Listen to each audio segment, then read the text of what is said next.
universidades de Medellín, Colombia, Universidad Latina de Costa Rica, Universidad de Cotec, Ecuador, Universidad de Viña del Mar y Universidad Santo Tomás de Talca de Chile, Universidad Autónoma de Guadalajara, México, y Universidad de Belgrano, Católica de Salta y Universidad Nacional de Lomas de Zamora de Argentina. Celebramos el Día Interamericano de las Relaciones Públicas, que se conmemora cada 26 de septiembre. Desde el lunes 12 hasta el viernes 16 de septiembre, en horario matutino y vespertino, organizamos un ciclo de encuentros virtuales donde representantes de cada universidad nos compartirán su mirada sobre nuevas tendencias a las que se enfrentan las relaciones públicas en la actualidad latinoamericana. Le cedo la palabra a Elizabeth Lobos, que hará la presentación de nuestro expositor. Bueno, muchas gracias, Vicky. Bueno, les quiero contar que nos acompaña hoy en esta exposición Pablo Muñoz Morales. Pablo es periodista, magíster en comunicación social de la Pontificia Universidad Católica de Chile. Estudió sobre los comportamientos de la clase política latinoamericana en los medios de comunicación y redes sociales, analista y columnista y panelista en medios de Chile y el extranjero, profesor de comunicación y director de comunicaciones en la Universidad de Santo Tomás de la ciudad de Talca, Chile. Pablo, si estuviéramos personalmente te daríamos un aplauso grande, pero bueno, estando por este medio, te damos un saludito y te damos paso para que comiences tu presentación. Muchas gracias por la presentación, muy buenas tardes a todos. Bueno, estoy desde Talca, que es una ciudad que está al sur de nuestro país, al sur de Santiago, la capital de Chile. Estoy en la zona centro-sur del país. Estamos en plena celebración de nuestras fiestas patrias, así que si escuchan algún ruido acá en la universidad, los alumnos están con fiestas, con las famosas cuecas que nosotros tenemos, están comiendo la comida típica, asado, empanada. No pueden tomar bebida alcohólica, por supuesto, pero hay mucha alegría acá en el alumnado, así que me arranqué a un lugar bastante silencioso para no exponerme a los ruidos de los estudiantes acá en la universidad.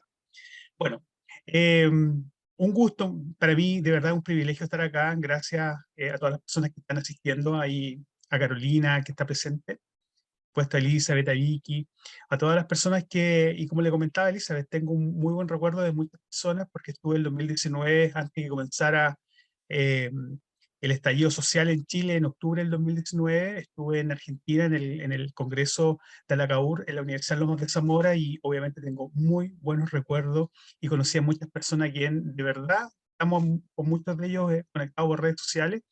Les tengo un gran cariño, así que eso como preámbulo. Bueno, les cuento que yo llevo bastantes años preocupándome un poco de la comunicación política, principalmente en América Latina. Eh, no quiero presumir de una gran investigación, pero sí soy un observador muy atento a cómo los políticos hoy están trabajando, y en ese orden, cómo también nosotros los comunicadores estamos al servicio de la comunicación política en términos de dos áreas: de apoyarlos para que tengan una buena visibilidad pública, y por otra parte profesionalizar también un arista de las relaciones públicas en términos de comunicación política. Y hoy vengo principalmente a refrescar un poquito, porque ha evolucionado la comunicación estratégica en el ámbito político. Hoy día ya no hay conceptos que se hablaban hace 3 años, hoy día los conceptos han evolucionado, y mi presentación principalmente está planteada en 3 puntos. El primer punto apunta principalmente eh, a poder entender algunos conceptos propios de la comunicación política, cómo han evolucionado. La segunda parte es refrescar alguna conceptualización propia de la comunicación política. Y en tercer lugar es la función que tenemos nosotros como asesores comunicacionales para poder entender el ámbito de la comunicación política y asesorar principalmente a estas personas que son actores sociales importantes dentro del ecosistema informativo. Esas 3 partes yo estoy abocado hace bastante tiempo, y quiero compartir con ustedes. Todas las preguntas que ustedes estimen, feliz puedo responder, ¿ya? Y lo que no sepa, le pedimos ayuda a la Carolina ahí, que nos pueda ayudar, y aquí ella tiene su doctorado en comunicación política. Así que para allá vamos. Me voy a permitir de compartir la presentación. Se está viendo, ¿cierto?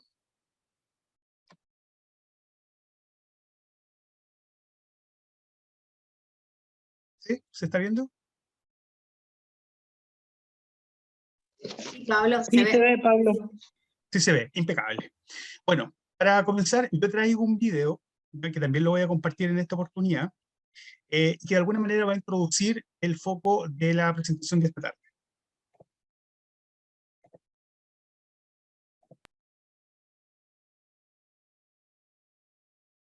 Si por algún motivo no se ve o no se escucha, por favor me avisa.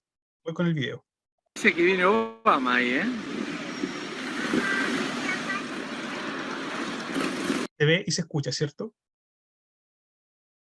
Sí, sí, se ve y se escucha. Impecable, sigo. Está bien, Yankee. Ahí está. Ahí está. Acá está Obama.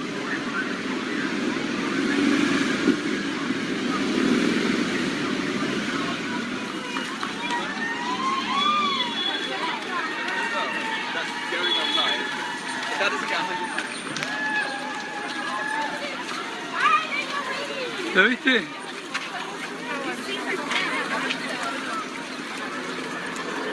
¿Qué tiene puesto?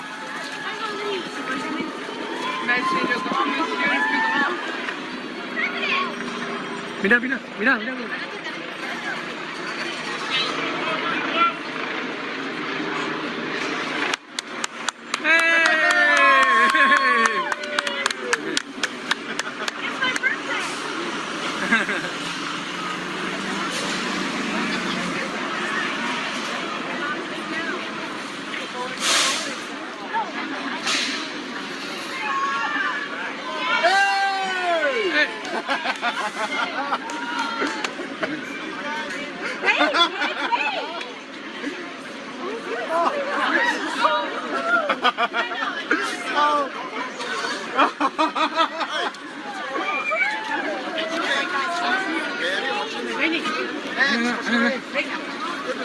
Un segundo, Fanny.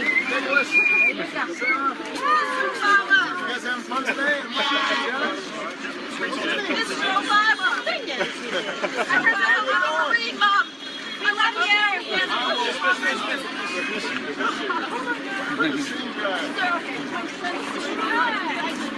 Please help me. We're working on it.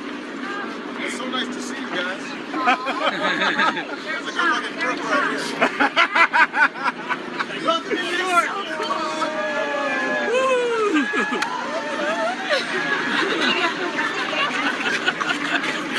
Fanny, Fanny, ¿te saludó la No puedo creer, Antonia, de verdad. Anto, ¿saludaste a Obama? ¿Sí? Fanny, ¿le saludaste a Obama? Fanny, ¿eh? Nunca más en tu vida vas a saludar. Bien, pues, para mí ese video, mis queridos asistentes, demuestra principalmente cómo ha evolucionado la comunicación estratégica. Voy a compartir de inmediato la presentación. Disculpen, disculpen, disculpen.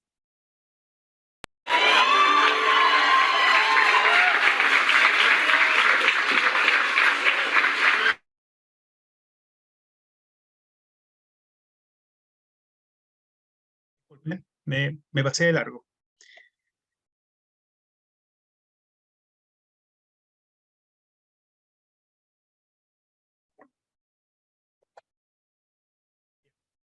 Para mí ese video, como les comentaba, refleja cómo ha ido evolucionando la comunicación política en los últimos 3 años aproximadamente.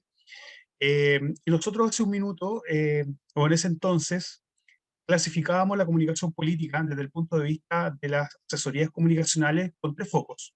Primero, que era un tratamiento político súper mediático. Los políticos estaban muy expuestos a los medios de comunicación, veían un foco y ellos estaban presentes ahí. Posteriormente, una clase política bastante próxima, muy cercana a la gente, y con los riesgos de seguridad, con los riesgos de sobreexponerse también y de hacerse tan humanos como el resto de las personas, que no digo que no sea lo correcto, pero también tienen que guardar su estatus de político. Ya voy a profundizar en ese aspecto. Y el último punto, una política súper transversal, ya no hablarle a los ejes de izquierda y derecha, sino que es simplemente una política bastante transversal donde los sesgos ideológicos queden de lado y no se enfrasquen solamente en discusiones ideológicas o políticas. En los tratamientos que ustedes están viendo ahí en la lámina eran principalmente la clasificación que hacíamos nosotros, los expertos en comunicación política, sobre el comportamiento de la clase política en América Latina. Hoy, esta comunicación estratégica ha ido evolucionando y principalmente esta evolución implica muchos aprendizajes. Primero, de aquí vayan por favor recordando el video del presidente Barack Obama, vemos una clase política absolutamente cercana, ¿ya? Una clase política absolutamente humana y nunca dejar de considerar una puesta en escena. Político hoy muestra una puesta en escena. Si voy, por ejemplo, al tema de Obama, él fue muy cercano, él tuvo un gesto de pasear en un parque, ¿ya? Él es una autoridad que me imagino que los equipos de seguridad deben ser nefasto, que vaya a un lugar tan libre y una persona tan importante a nivel mundial que se exponga a un nivel de inseguridad debe ser muy complicado para los equipos de seguridad, pero él fue a un parque en donde compartió con las personas. En términos humanos se refiere al acercamiento, a conversar, a saludar, a quizás sacarse fotografías, y en términos de puesta en escena nunca dejó de ser presidente. O sea, hubo un despliegue, una puesta en escena, valga la redundancia, como dice la lámina ahí, pero hubo un despliegue de seguridad. O sea, se muestra quién es Barack Obama. ¿Ya? No llegó solo, llegó un equipo de seguridad y eso muestra que es una figura política principal. ¿A qué me refiero? La evolución que tiene la comunicación estratégica aplicada a la comunicación política marca desde la mediatización, de la proximidad y la transversalidad al comportamiento de la clase política cercana, que compartan espacios comunes, humana, que conviva con las personas, pero que no deje de mostrar o comunicar en la autoridad. Y ahí llega con toda la puesta en escena, con un gran despliegue de seguridad, etc. Este es el aprendizaje y esa es la forma que nosotros tenemos que ir advirtiendo de cómo podemos asesorar a la clase política. Y eso es lo que está pasando bastante en América Latina. El segundo punto, dentro de esta primera parte, de lo que yo les planteaba al inicio, que esta charla tiene 3 componentes, estamos en la primera parte. Primero, nosotros estamos viviendo una construcción de las comunidades virtuales, ¿ya? Hoy la composición de la comunicación política está dada en la palma de la mano, está dada en los teléfonos. Hoy las fotografías sobrepasaron absolutamente los autógrafos. Hoy es la selfie. Ustedes ven ahí una foto al medio del año 2006, como le pedían los autógrafos, y después el año 2016 era todo al revés, la gente de espalda frente a la autoridad porque quería tener una selfie. Les cuento que el presidente nuestro, el presidente chileno, es bastante asiduo a trabajar la cercanía, la humanización de la política, y él cuando sale a alguna actividad política, él se acerca mucho a las personas, él mismo pide los teléfonos, se saca selfie, después lo envía, y eso lo logra comunicar. Y eso implica armar comunidades virtuales. Hoy, el capital social que tiene la clase política, ese colchón que muchas veces es recomendable por nosotros para poder sortear ciertos episodios de conflicto o crisis, está dado por el colchón de las comunidades virtuales. Las cajas amplificadoras son las redes sociales, pero con un riesgo. Hoy las redes sociales están absolutamente cargadas o influidas de cargas emocionales. Hay poca información al respecto. Hay mucha carga emocional, por lo tanto, un presidente que salga en redes sociales puede ser que está bacano el presidente no puede ser tan humano ni tan cercano, como también puede reflejarse un comportamiento lo más humano, lo más cercano, un presidente lo más amable con su ciudadanía. Por lo tanto, estas cajas amplificadoras que arman comunidades virtuales, arman hilo, que puede ser un gesto, puede transformarse en un gran hito o puede transformarse en un gran riesgo comunicacional. Las cajas amplificadoras, insisto, de las redes sociales están con mucha carga emocional. Les cuento un caso. En el caso del presidente Boric, él salió en una oportunidad a una actividad en la calle y se enfrentó con una persona que le reclamó su mala gestión como presidente de la República. Y él le dijo que se fuera, que si no estaba ahí a gusto, que se fuera del lugar. Y esa intromisión del presidente y esa discusión con esa persona se prestó para que se armara una comunidad virtual en redes sociales, de un presidente irrespetuoso, de que la gente no lo quiere, de que el presidente tiene que mantener cierta compostura frente a los mensajes que la gente le logra transmitir o le logra lanzar públicamente. Y hubo un gran hilo que se transformó en algo bastante adverso para la posición del presidente de la República, en este caso del presidente Gabriel Boric. Por lo tanto, el riesgo está en estas cajas amplificadoras. ¿Por qué está el riesgo?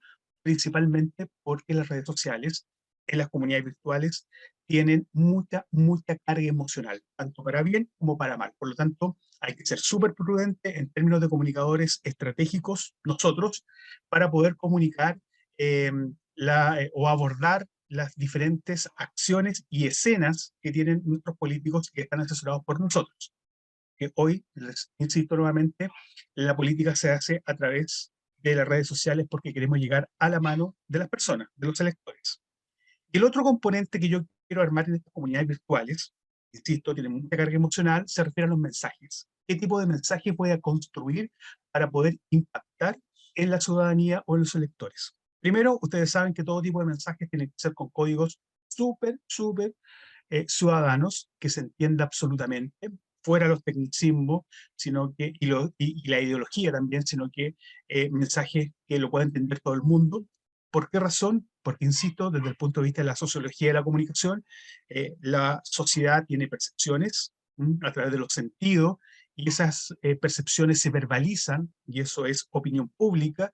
Esa opinión pública se puede transformar en esta verbalización a estar influida por cargas emocionales, y eso se deja y se transmite en las redes sociales.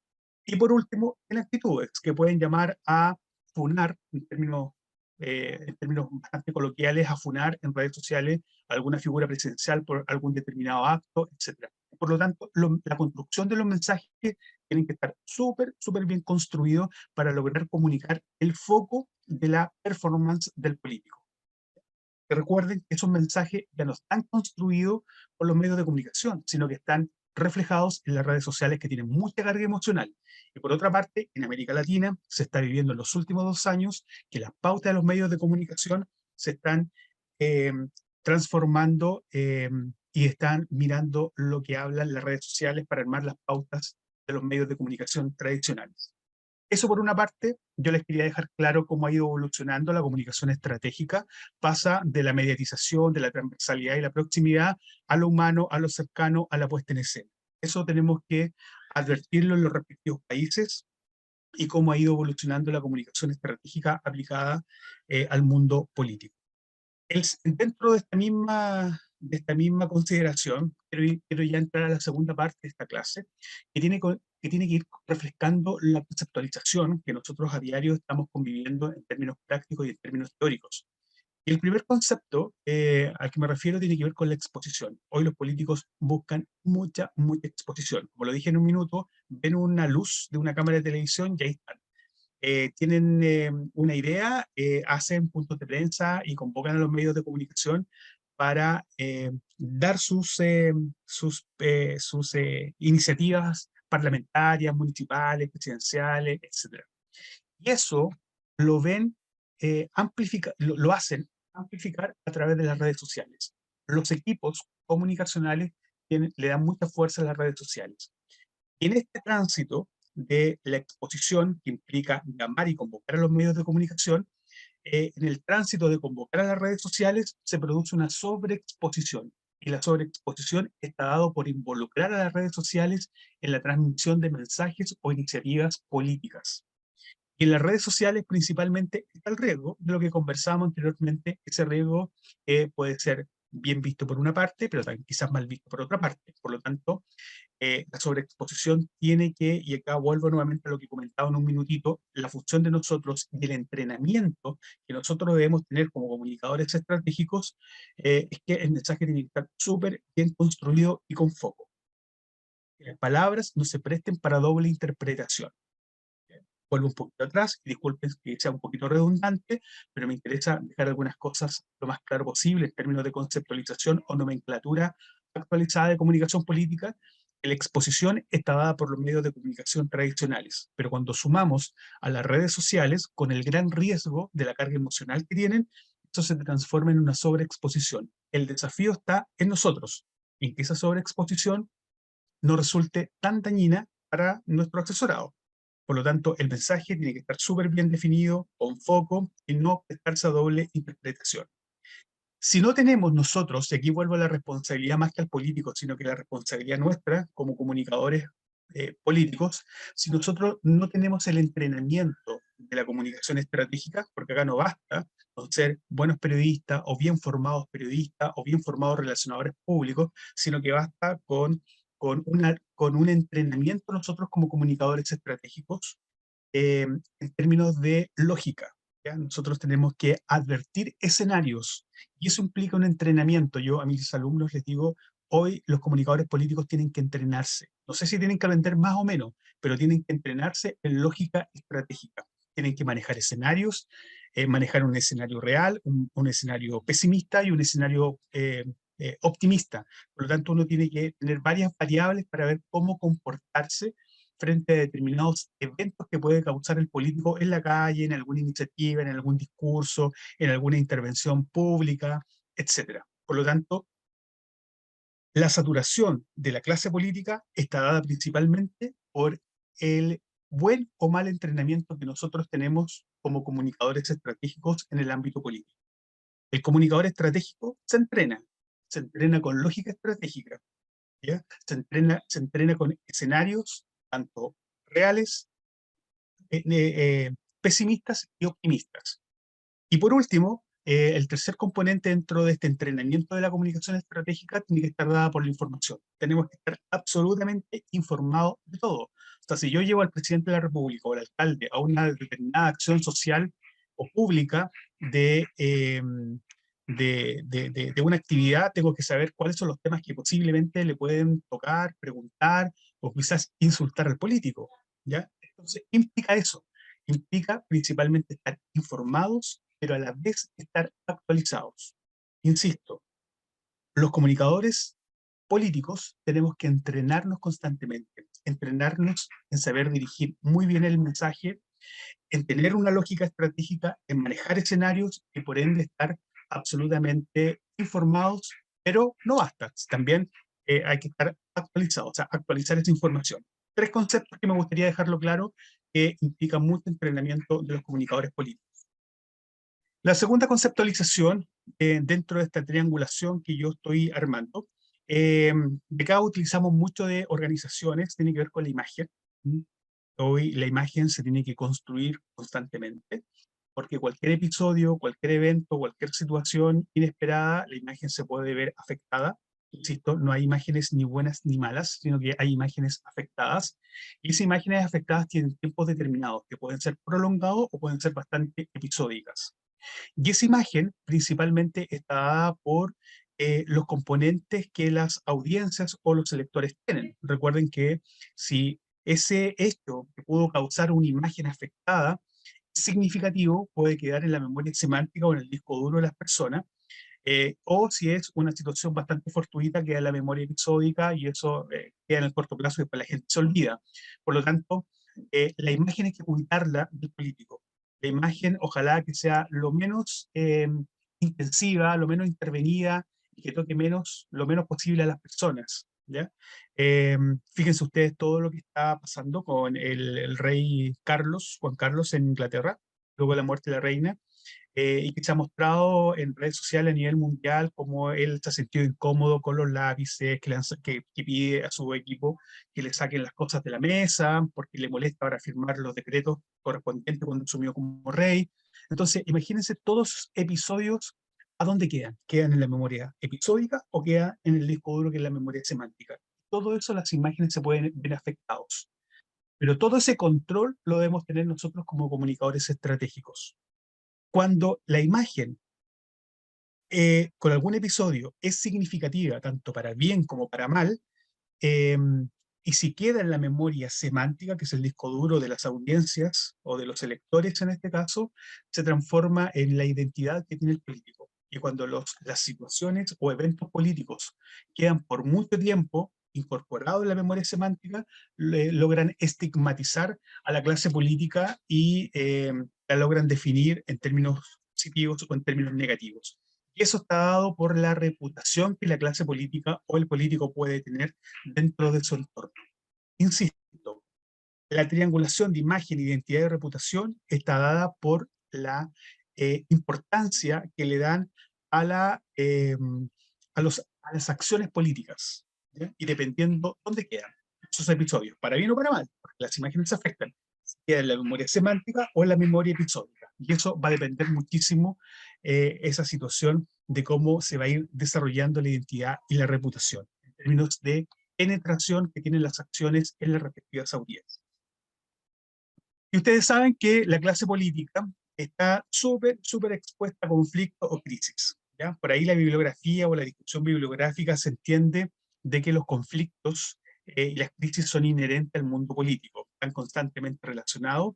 Ustedes saben que los conflictos se manejan y las crisis se gestionan, y el manejo de los conflictos principalmente son ciudadanos y las crisis son institucionales, ¿ya? Cuando los conflictos no son bien tratados, los conflictos ciudadanos pueden pasar a crisis institucionales. Y eso también implica, y vuelvo un poquito atrás, al entrenamiento que hoy tiene la clase, perdón, el entrenamiento que tiene el comunicador estratégico. Dentro de la comunicación política, no todo es del actor político. Mucho de la acción política, para bien o para mal, para lo que queda en la memoria episódica o la memoria semántica o en los conflictos, las crisis, está dada por el entrenamiento de los comunicadores estratégicos. Vuelvo con eso. Yo creo que hoy en América Latina hace mucha falta el entrenamiento que implica nosotros, ¿ya? Implica en lógica estratégica, que implica en manejo de escenario y en que esté informado y actualizado. Yo con mi experiencia, y insisto, no quiero presumir, pero soy bastante observador de los comportamientos y las asesorías comunicacionales en América Latina. Yo veo que esto estamos bastante bajos en términos de déficit. Yo creo que los asesores comunicacionales tienen hartos problemas de manejar escenarios, hartos problemas en pensar estratégicamente, que muchas veces se ven golpeados con información que no está actualizada. Por lo tanto, si no tenemos ese entrenamiento en comunicación estratégica, no vamos a saber controlar conflictos, insisto, son conflictos ciudadanos, y que normalmente tienen un tiempo determinado. Si no lo manejamos bien, esos conflictos ciudadanos pueden llevar a una crisis institucional. Y esos conflictos ciudadanos principalmente se transan entre conflicto y crisis, está dado por las vocerías. Hoy no bastan, ya no corre en América Latina para sortear las crisis, los conflictos, las crisis, los comunicados o las declaraciones públicas. Hoy es rostro, hoy el político tiene que dar la cara, tiene que salir en redes sociales, tiene que hacer una convocatoria en medios de comunicación. La comunicación estratégica, digo, es integral, es una mixtura entre los medios de comunicación tradicionales y los medios de comunicación virtuales. Por lo tanto, la neutralización de que el conflicto no pasa a crisis tiene que dar con la forma de cómo se expone el político frente a la ciudadanía, ¿ya? Que obviamente siempre responda, nunca se enfrente, él no tiene la razón, no tiene la fuerza dominante, sino que logra empatizar. La empatía en este ámbito de conflicto y crisis, la empatía dentro del espectro de la comunicación política está dada con una información oportuna, una información con datos y una información con apoyo a la comunidad. De lo contrario, ese conflicto va a pasar a crisis, ¿ya? Y desde el punto de vista estratégico, la empatía se entiende con mensajes, insisto, oportunos, porque si no tenemos mensajes oportunos, imagínense ustedes los cuadros de especulación que hay en redes sociales. Tienen que aportar datos, no solo mensajes ni palabras bonitas o mensajes que pueden sonar muy bien, sino que datos para que pongan en contexto la información y cuál es el apoyo que tiene la ciudadanía. Es la forma, y no quiero ser muy tajante, pero es lo que yo advierto, cómo se neutralizan los conflictos y que no pasen a crisis. Mensaje oportuno, con datos y apoyo a la ciudadanía.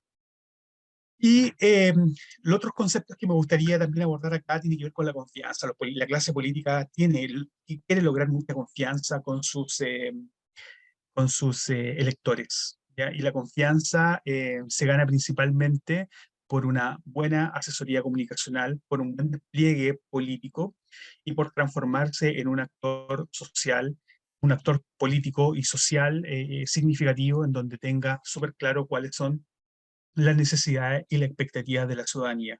Si no sabe cuáles son las necesidades y las expectativas que tiene la ciudadanía, el político hoy en América Latina no va a lograr la confianza en la ciudadanía. Cuando yo tengo la confianza agarrada, en términos de saber cuáles son las necesidades y cuáles son las expectativas de la ciudadanía, yo voy a lograr credibilidad. Y la credibilidad la logro en dos aspectos, además, en medios de comunicación, que me toman como fuente de información para tratar cualquier tema, y por otra parte, en el mundo de la élite política. O sea, imagínense ustedes, si a su político, a su asesorado, nunca lo llaman para una entrevista, para ser fuente de información de un reportaje, o sea, no tiene credibilidad. Entonces, eso nos llama también a revisar cómo estamos trabajando la confianza. O sea, el político está involucrado, sabe cuáles son las necesidades, sabe cuáles son las expectativas, levanta iniciativa al respecto. Pero insisto, la credibilidad está dada por la consideración que le dan los medios de comunicación como fuentes de información y que constantemente he llamado a la radio, a los canales de televisión, a los diarios, y también por otra parte cómo lo validan sus pares o la élite política, independiente del sector político que represente, pero cómo está involucrado en los temas o en los acuerdos nacionales. La confianza y credibilidad es lo que arroja principalmente la complicidad que todos buscan. Si yo no tengo, yo no me entreno para saber cuál es la estrategia de confianza, cuál es la estrategia de credibilidad, no voy a lograr una credibilidad, una complicidad en mis electores. Y es importante que eso lo tengamos sumamente claro. Por eso, nuevamente vuelvo al el entrenamiento de nosotros como comunicadores estratégicos, es clave para poder hacer fluir la confianza, la credibilidad y la complicidad. No hay complicidad en el mundo político si no hay una confianza y no hay una credibilidad. La confianza, ustedes ya saben cómo se maneja, y la credibilidad también.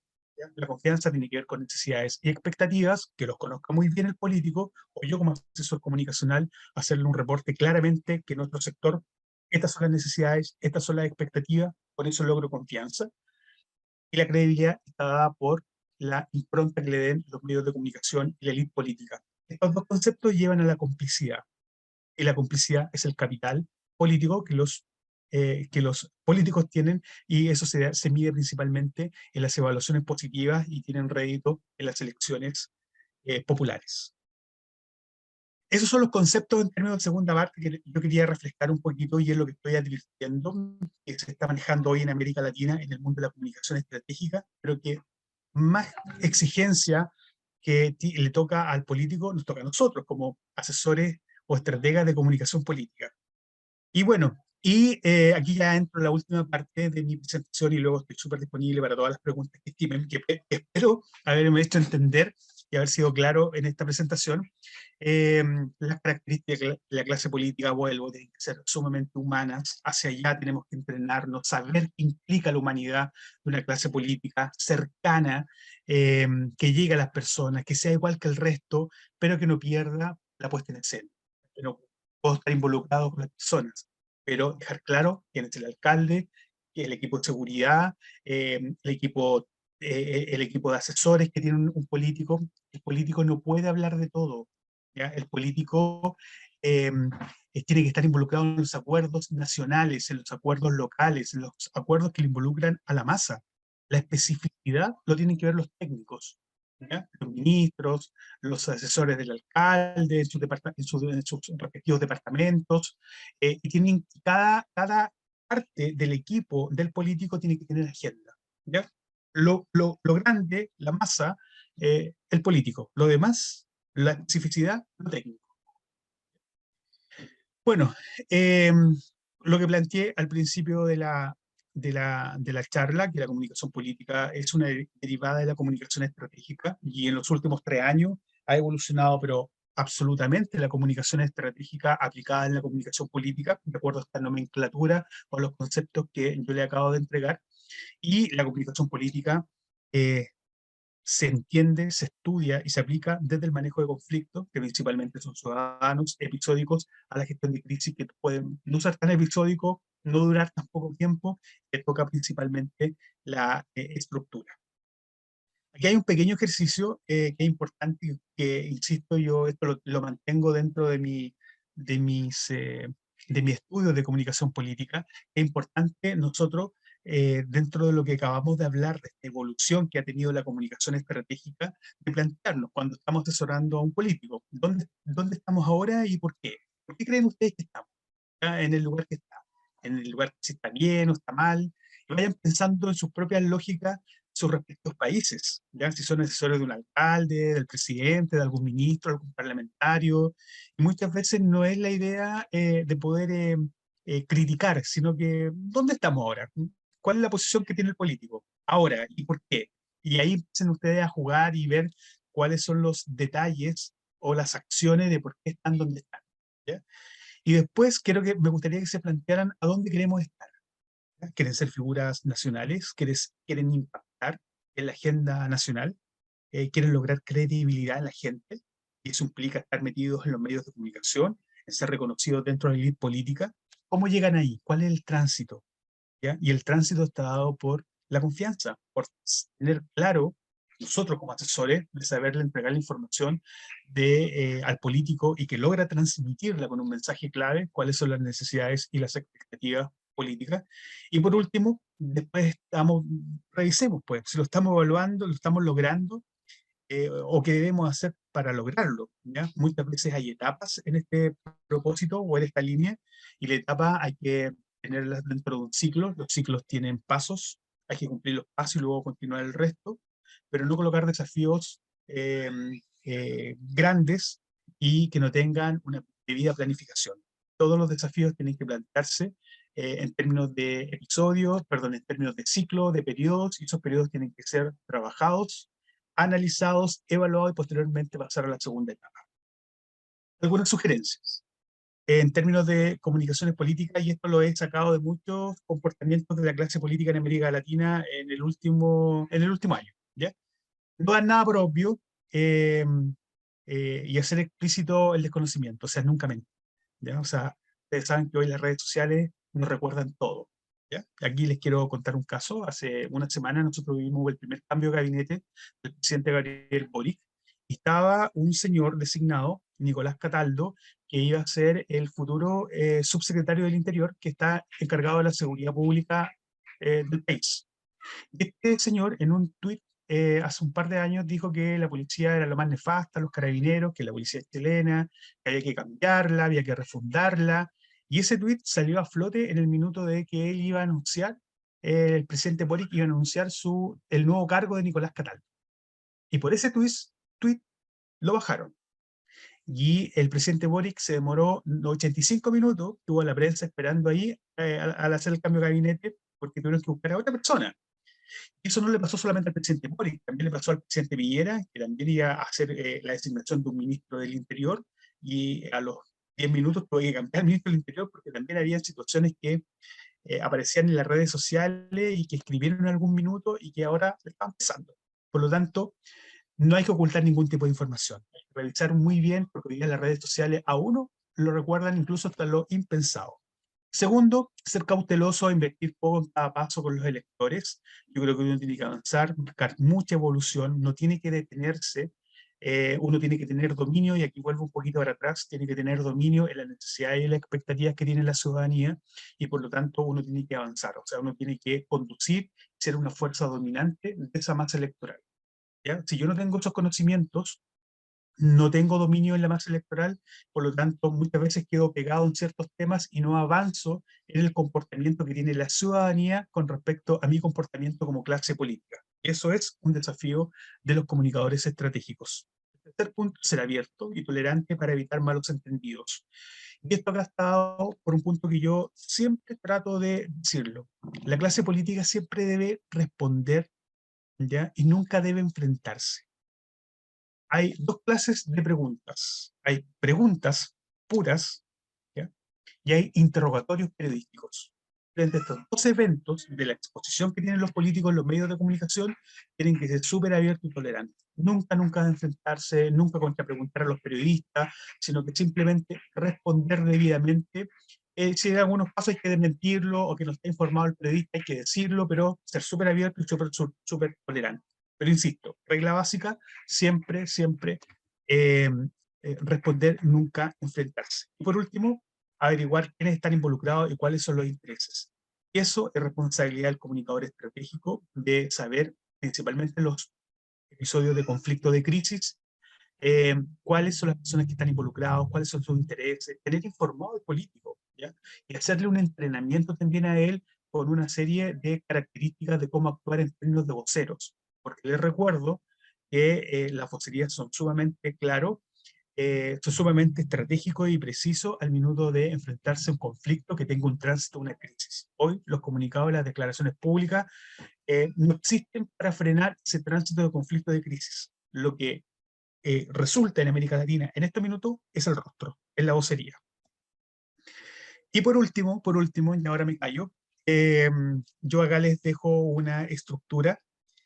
Si les interesa asesorar a los políticos, es muy importante que haya una estructura de un comité. Los asesores comunicacionales tenemos que tener una estructura, tenemos que tener un equipo, y este equipo saber convivir con ellos. El entrenamiento implica eso, que hay un periodista, un comunicador audiovisual. Hoy hay mucha imagen en redes sociales, hay muchos posts también en las redes sociales, los fotógrafos que tienen que acompañar y sacar cada acción del político, porque hay muchas situaciones en términos de imagen que pueden resultar para bien o para mal.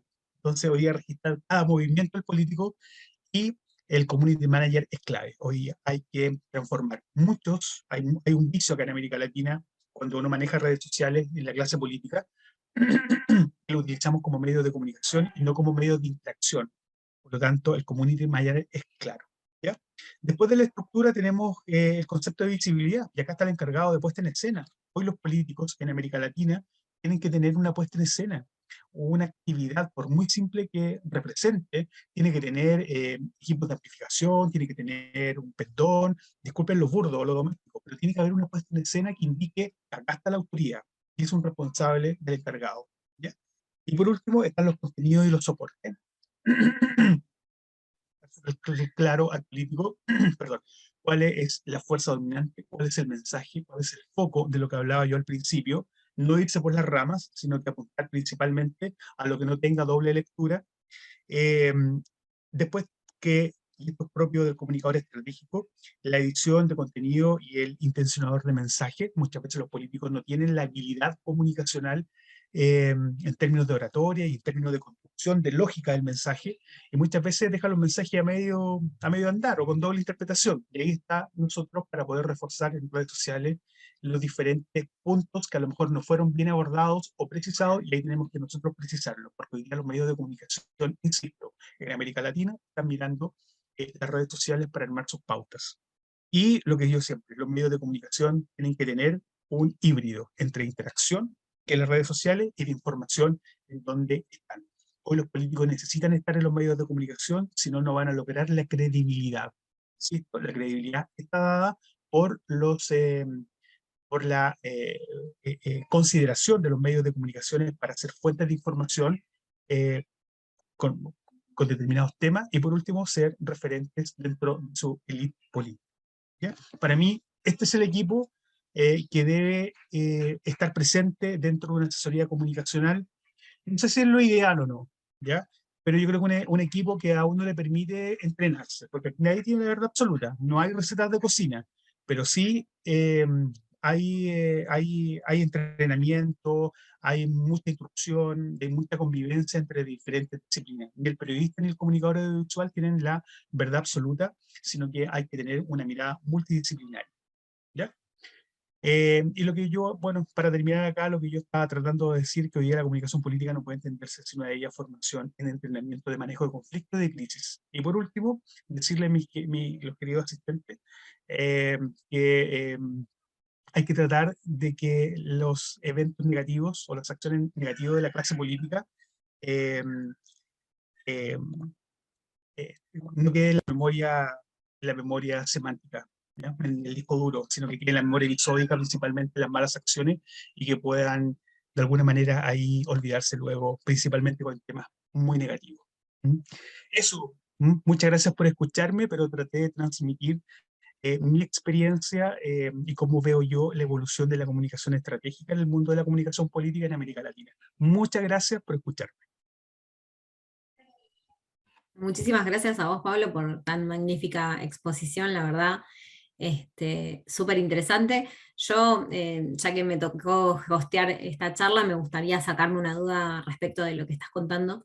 Primero que te digo que es tremendo ser político en estas épocas, evidentemente, pero más allá de eso, que nos cuentes un poquito, lo difícil de estar encorsetado con todas estas variables a la hora de comunicar, los déficits que tienen algunas figuras políticas para poder comunicar, y ante una situación de crisis puntual, donde ya, digamos, se emitió un mensaje que no debió ser emitido, ¿de qué manera vos aconsejás revertir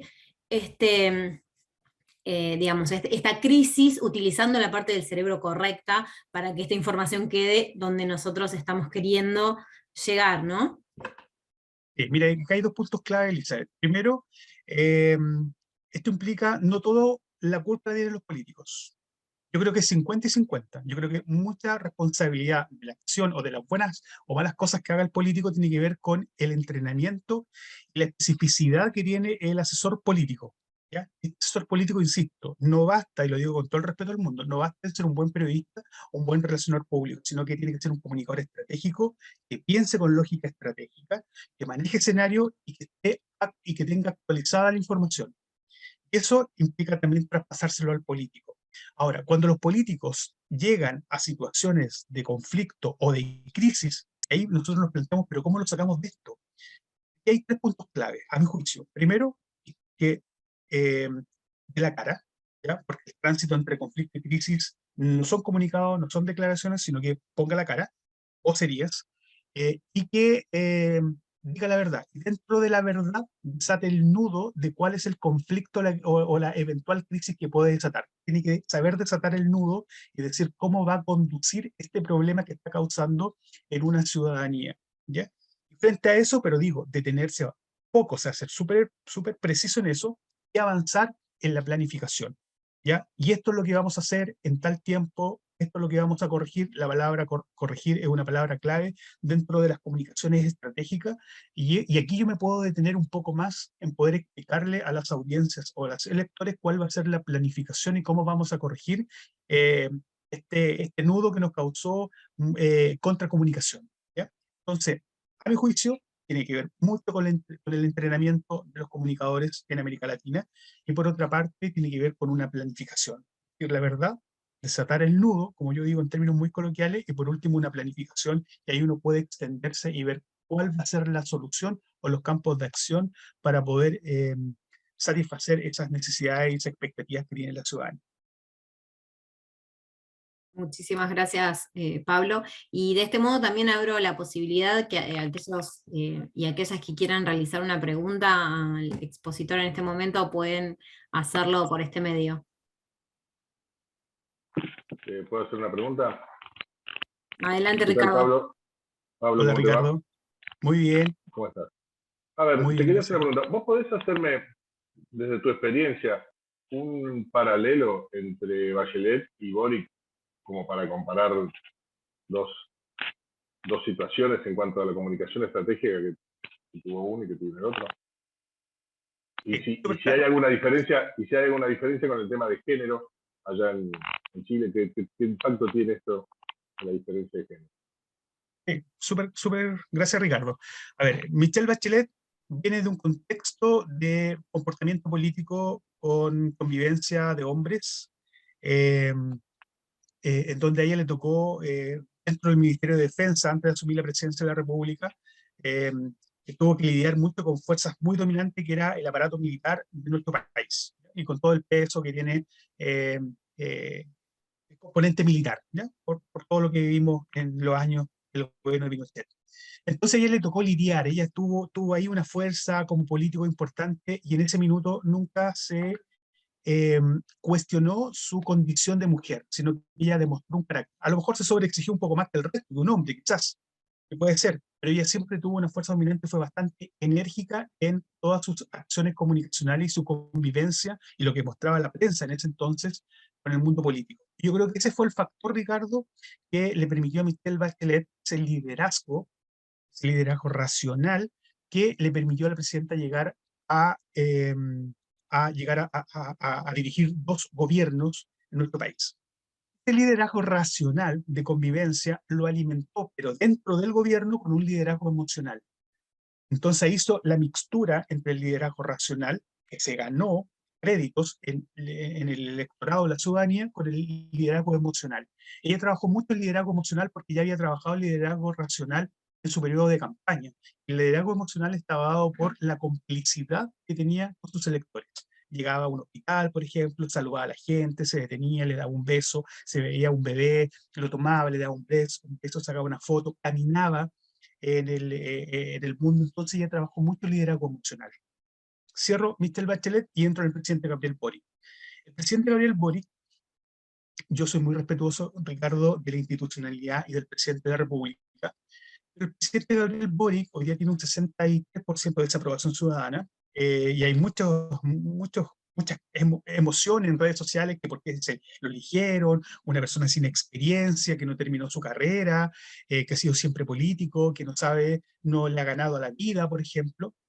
Y en ese contexto, el presidente Gabriel Boric no tiene un precedente de atrás, y tiene una marca de la inexperiencia en el mundo político, de llegar a la presidencia, principalmente porque tuvo un muy mal candidato en segunda vuelta, que fue José Antonio Kast, una persona de extrema derecha, que funcionó muy bien en primera vuelta, pero en segunda vuelta no funcionó bien y ganó el presidente Boric. Y hoy Boric principalmente tiene que demostrarle mucho a una ciudadanía, porque los índices de desaprobación son tremendos. Y cuando digo que tiene que demostrar, tendrá que idear también una estrategia de comunicación política, porque Michelle Bachelet lo utilizó muy bien, que era la mixtura entre el liderazgo racional y el liderazgo emocional. Hoy día vemos a un presidente súper ambiguo, con muchas situaciones en donde cambia de opinión por 2 flagelos importantes que están ocurriendo en Chile y quizás en gran parte de América Latina, que es la economía en términos de inflacionaria y la seguridad ciudadana. Entonces ahí está la diferencia, en mi juicio, entre Michelle Bachelet y Gabriel Boric. Yo también tengo una pregunta para Pablo. Vos planteabas que hay estrategias de comunicación política, ¿sí?, que se pueden llevar adelante, pero hay factores que podemos controlar en esa comunicación política, pero también nos podemos enfrentar a factores externos que no podemos controlar, como serían el caso de las fake news. ¿Qué se puede hacer comunicacionalmente para enfrentar a las fake news? A ver, primero exponer las fake news, ¿ya? Y bueno, el presidente Gabriel Boric se ha visto muy expuesto a las fake news. Primero, exponer cuáles son las fake news, ¿ya? Y en segunda parte, contrastar la fake news, ¿ya? Y lo que nosotros sugerimos es que la gente, frente a esas situaciones, salga de las redes sociales por un momento, hasta que baje la intensidad de esta carga emocional o fake news, y se vaya principalmente a los medios tradicionales, ¿ya? Y ahí es fruto de nosotros los asesores comunicacionales, en cómo armamos una agenda para que los medios de comunicaciones lo puedan incorporar dentro de sus pautas periodísticas, pero exponerla y salir rápidamente en las redes sociales hasta cuando baje la intensidad, después volver. La fake news es parte de la naturaleza del mundo de la comunicación política, y esa es lo que hasta el minuto dado más resultado. Y salir, obviamente, cuando se requiera, pero a través de los medios de comunicación racionales principalmente, los medios de comunicación tradicionales, pero racionales, los que tengan un alto poder de retención por parte de, de las audiencias, y principalmente la prensa escrita.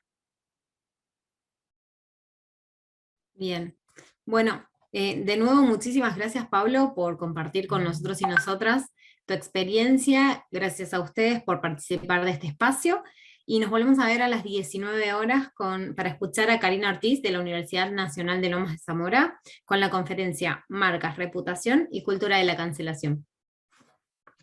Muchas gracias, y un abrazo también a la presidenta de ALACAUR, la señora Luz. Gracias, Pablo. Perdón. Llegué un poco tarde, pero pude escuchar una parte de la conferencia, así que bueno, muchísimas gracias por haber estado. Después, como queda grabado, voy a ver el resto, pero muy interesante, todo para reflexionar sobre nuestro rol en la asesoría política. Muchas gracias, Pablo. Para todos y todas. Nos estamos viendo. Hasta luego. Hasta luego.